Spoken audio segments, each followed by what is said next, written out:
रामायण अनादिकाल से ही राम और रावण दोनों ही आस्था के बहुत ज्यादा समीप रहे हैं। रामायण भारत के सबसे प्रसिद्ध ग्रंथों में से एक है। भारत में रामचरितमानस का पाठ पूरी आस्था के साथ होता है। महर्षि वाल्मीकि द्वारा रामायण में भगवान राम की संपूर्ण जानकारी लिखी गई है, लेकिन कुछ लोग भगवान के होने पर ही सवाल उठाते हैं और रामायण को केवल कहानियों से भरी किताबें मानते हैं। जी हाँ दोस्तों, आज भी लोग यही कहते हैं कि क्या भगवान श्री राम ने धरती पर जन्म लिया था? क्या रावण के 10 सर थे? क्या कुंभकर्ण पूरे साल में एक बार ही उड़ता था? और वही हनुमान जी क्या अपना मनचाहा रूप ले सकते थे? और क्या सच में भगवान श्री राम ने रावण का वध किया था? आज के इस वीडियो में हम आपको राम और रामायण से जुड़े कुछ अनोखे प्रमाण बताएंगे जो आज भी जीवित है और उनका अस्तित्व है। अगर आप भी जानना चाहते हैं तो वीडियो के अंत तक बने रहें, और अगर आपने अभी तक चैनल को सब्सक्राइब नहीं किया है तो चैनल को सब्सक्राइब कर लीजिए।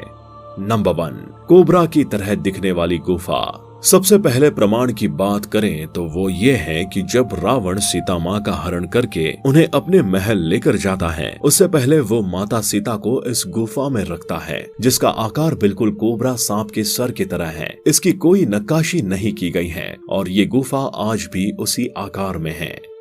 नंबर 2, अशोक वाटिका। अशोक वाटिका आज भी लंका में स्थित है, जहां रावण सीता माँ का हरण करके अपने महल ले गया था और उसने माता सीता को अशोक वाटिका में ही रखा था, क्योंकि माता सीता ने उसके महल में रहने के लिए इनकार कर दिया था। ऐसा माना जाता है कि एलिया पर्वत की एक गुफा में सीता माता को रखा गया था, जिसे सीता एलिया नाम से जाना जाता है। यहाँ सीता माता का एक मंदिर भी है, जिसे विरांग टोक कहते हैं। नंबर 3, संजीवनी बूटी पहाड़।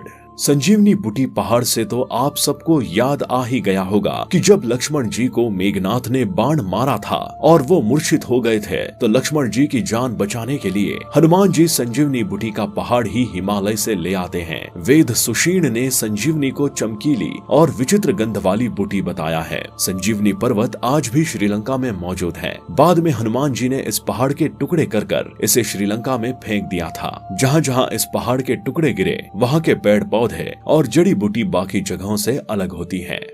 नंबर 4, हनुमान जी के पैरों के निशान। हनुमान जी को अमरता और अमरता का वरदान मिला था। यही कारण है कि दुनिया भर में ऐसे कई स्थान हैं जहां पर किसी बड़े जीव के पैरों के निशान मिले हैं। लोगों का मानना है कि ये पैरों के निशान हनुमान जी के हैं।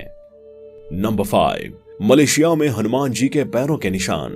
जी हाँ दोस्तों, ये बिल्कुल सच है कि मलेशिया के पैगान में एक मंदिर के अंदर हनुमान जी के पैरों के निशान हैं। लोग अपने अच्छे भाग्य के लिए इस पद चिन्ह पर सिक्के चढ़ाते और चिपकाते हैं। नंबर 6, हनुमान गढ़ी।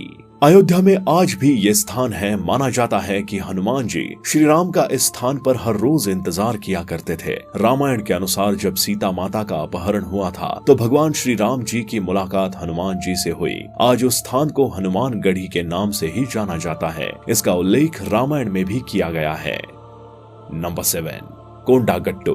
रामायण के अनुसार हनुमान जी के लंका जलाने के बाद रावण डर गया था और उसे बार बार ये डर सता रहा था कि हनुमान जी या फिर कोई और वानर दोबारा से लंका पर हमला न कर दे। इसलिए रावण ने सीता माता को अशोक वाटिका से हटाकर कोंडागट्टू में रखा था। पुरातत्व विभाग को यहाँ कई गुफाएं मिली हैं जो सीधी रावण के महल तक जाती हैं। नंबर 8, सीता टियर तालाब। जब रावण धोखे से सीता माता का अपहरण करके उन्हें लंका लेकर आया था, तब रावण का पुष्पक विमान एक स्थान पर उतरा था। उस समय सीता माता की आंखों से आंसू गिर रहे थे। जहां पुष्पक विमान रुका, उस स्थान पर सीता जी के आंसू गिरे और वहां एक कुंड बन गया। आज इसे सीता टियर तालाब कहा जाता है। इसके आसपास पानी का कोई स्रोत नहीं है, फिर भी यहाँ का पानी किसी भी मौसम में नहीं सूखता है। नंबर 9, विभीषण का महल। रावण के मृत्यु के बाद श्री राम जी ने लंका का राजपाट विभीषण के हाथों सौंप दिया और वहां का राजा विभीषण को बनाया। जिसके बाद विभीषण ने कला अन्य नदी के करीब एक महल का निर्माण करवाया था, जिसका सबसे बड़ा सबूत हाल ही में मिला था। शोधकर्ताओं की एक कमेटी जब वहां पर जांच करने गई, तब वहां पर महल के बहुत सारे अवशेष मिले हैं जो ये सबूत देते हैं कि यहाँ विभीषण का महल था। नंबर 10, लेपाक्षी मंदिर। जब रावण सीता माँ का हरण कर लंका ले जा रहा था, तब उस समय जटायु ने सीता माँ को बचाने के लिए बहुत प्रयत्न करे थे, लेकिन वो फिर भी रावण से उन्हें नहीं बचा पाया और रावण ने उनके पर काट दिए थे और मरने के लिए वहीं छोड़ दिया था। जिस स्थान पर जटायु गिरे थे उस स्थान को आज लेपाक्षी मंदिर के नाम से जाना जाता है। नंबर 11, जानकी मंदिर। नेपाल के जनकपुर शहर में जानकी मंदिर है। रामायण के अनुसार सीता माता के पिताजी का नाम जनक था और उन्हीं के नाम पर इस शहर का नाम जनकपुर रखा गया था। साथ ही सीता माता को जानकी के नाम से भी जाना जाता है, इसलिए इस मंदिर को जानकी मंदिर कहते हैं। यहाँ हर रोज दर्शन के लिए हजारों श्रद्धालु आते हैं। नंबर 12, पंचवटी। आज भी नासिक के पास पंचवटी तपोवन है, जहां अयोध्या के वनवास काटने के लिए निकले भगवान श्री राम, सीता माता और लक्ष्मण रुके थे। यहीं पर लक्ष्मण जी ने सूर्पनखा की नाक भी काटी थी। नंबर 13, राम सेतु।